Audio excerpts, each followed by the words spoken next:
Hey, it's Lacey Broussard, and this is the Multi-Orgasmic Mama podcast. From sex and motherhood, birth and relationships, communication and intimacy building, and Taoism and Tantra, we explore topics such as self-care, self-pleasure, body image, jade eggs, the feminine cycles, creativity in business, and modern spirituality.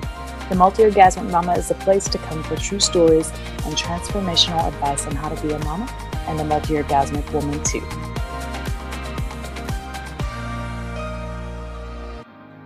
Hey loves, I am super excited to talk with you today about one of my favorite topics. This is about turning your sex life into a spiritual practice.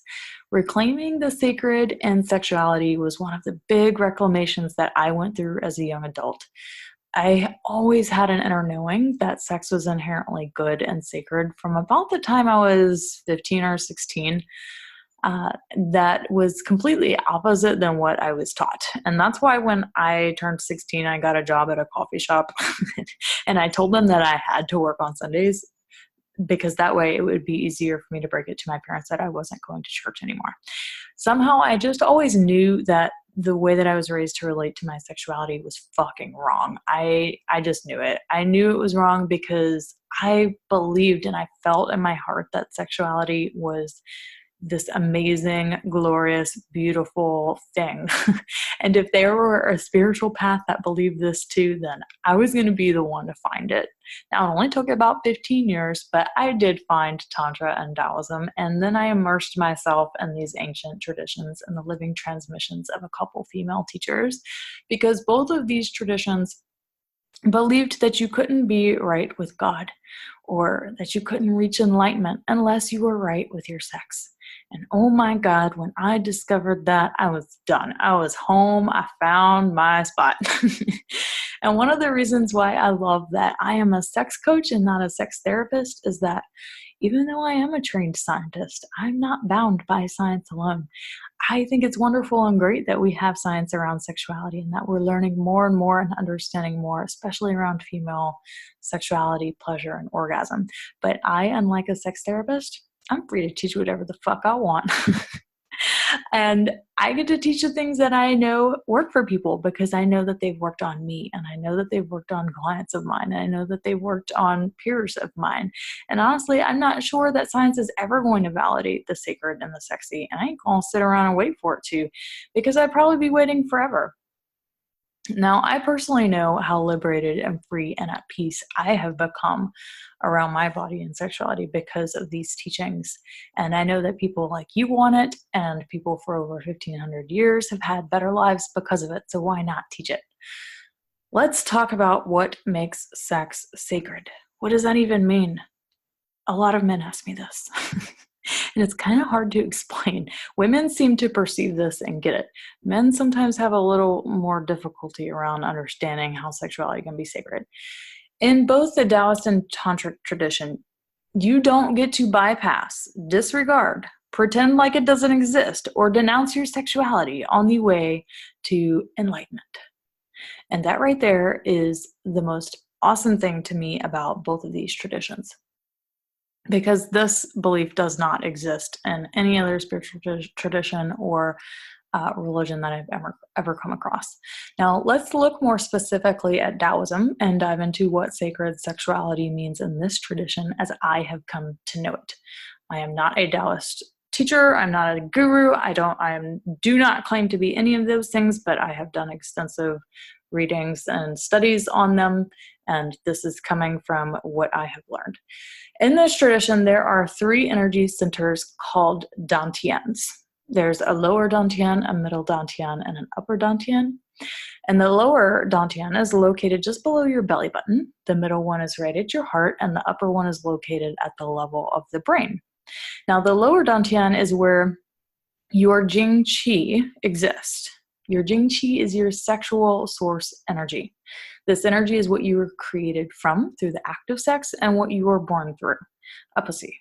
And your jing qi is energy. It's the energy of life, and all other energies will draw from this energy center when they are depleted, therefore depleting your sexual energy. Your second energy center in the heart is your chi energy, or the energy of just life in general. So this is the energy to go out in the world and do life and to make life happen for you. This energy will draw upon your sexual jing chi if you're overextending yourself in your outside physical reality. This is why when people are overworked and stressed out, one of the first things they notice is that their sex drive goes down. Think about that for a minute. The times in your life when you felt super stressed out about money, or super stressed out about, I don't know, physical health, it's really common for you to just lose desire in sex quickly. That's because your body is drawing extra energy from your sexual center just to do life. So you're not so much thinking about sex. And when a person gains balance in their chi and their life energy, then their sexual energy will naturally be restored. Now, the third energy center in the brain is what is called your Shen energy, or the energy of spirituality, spiritual enlightenment. And it surprisingly takes a lot of energy to be enlightened. At least that's what I hear. I do not make any claims to be enlightened, and I am not a spiritual teacher or guru, but I have practiced meditation and loving presence long enough to know that it for sure takes a lot of energy to keep your vibration high in a world where we're operating on a pretty low vibration. It takes a lot of energy to stay positive. It takes a lot of energy to live in the moment and in the present, and to hold a space of present loving compassion for all living things. It's not easy, and it takes a lot of energy to live from the space. And in the Taoist tradition, you will not have the energy for enlightenment and for spirituality if you are not constantly replenishing your Jing Qi, or your sexual energy stores. This is why they created sexuality practices for men and women to learn to replenish, refine, and to store their sexual energy for other uses than sex alone. And that's why they created sexual training practices, to teach you how to refine your sexual energy into chi, and to turn your chi into Shen, or spiritual energy. So basically, they believe that you don't get to get enlightened unless you know how to replenish, refine, and store your Jing Qi, or your sexual energy. That means no enlightenment until you are right with your sex. Basically, everything in the Taoist tradition comes back to having a healthy and integrated sexuality.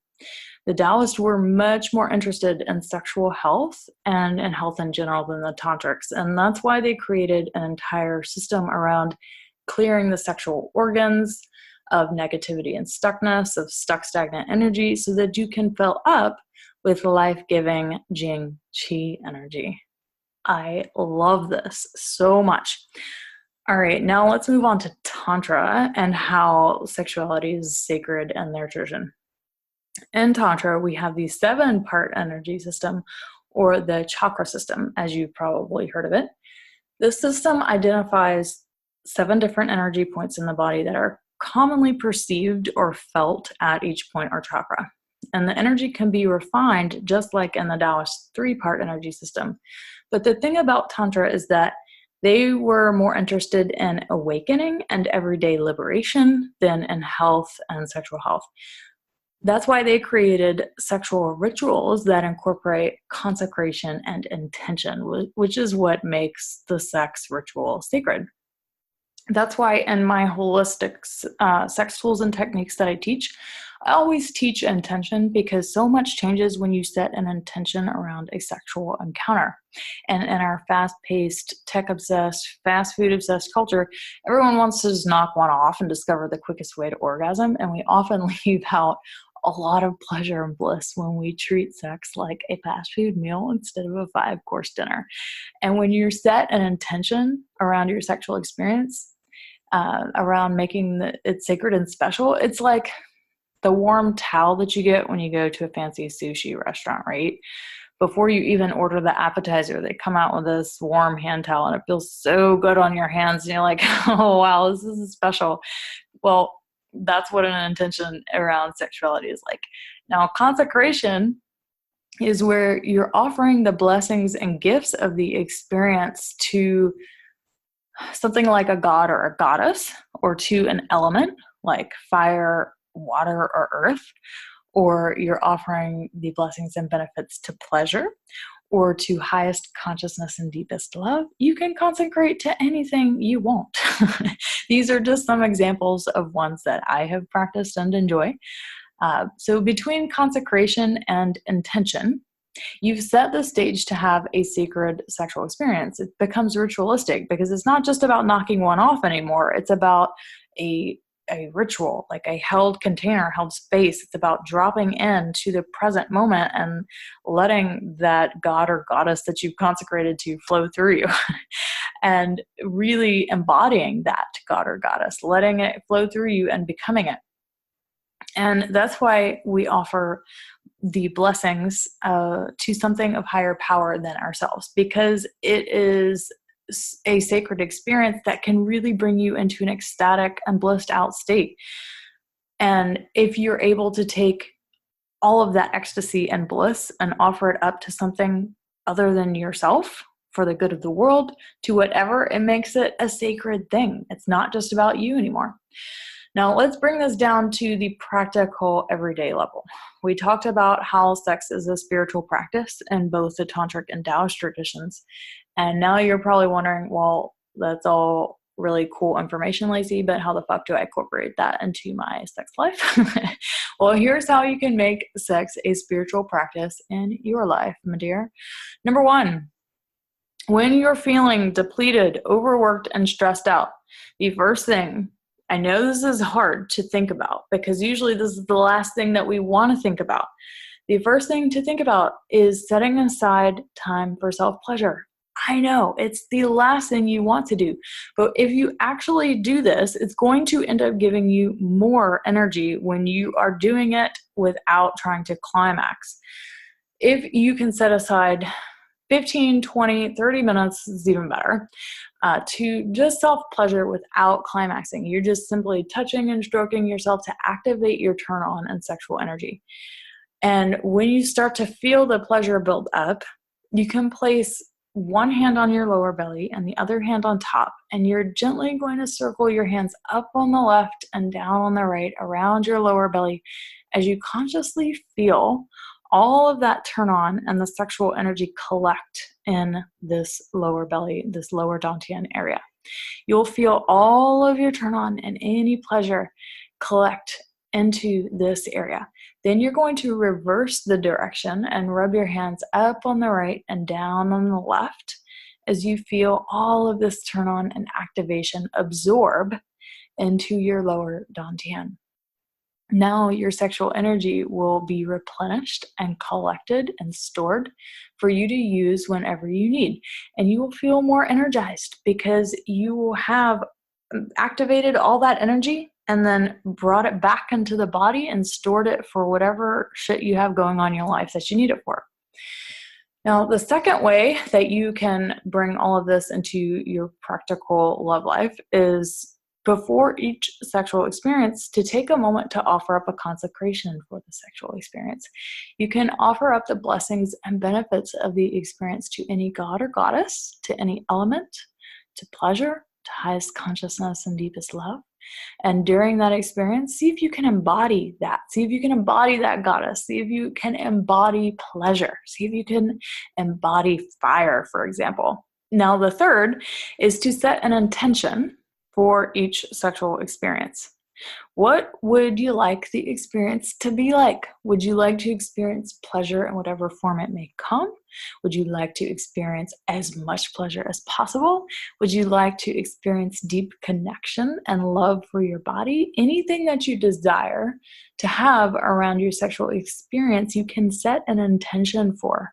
And this will turn your sex from just sex to a sacred act. All right, ladies, that was it for today. Hopefully you can take one of these 3 examples of how to turn your sex life into a sacred experience and try it out.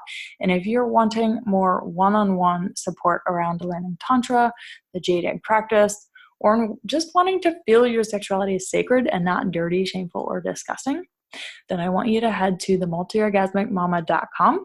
And you can send me a message in the black box at the bottom of the page that this is something you're really wanting to talk about, and I will get back to you ASAP.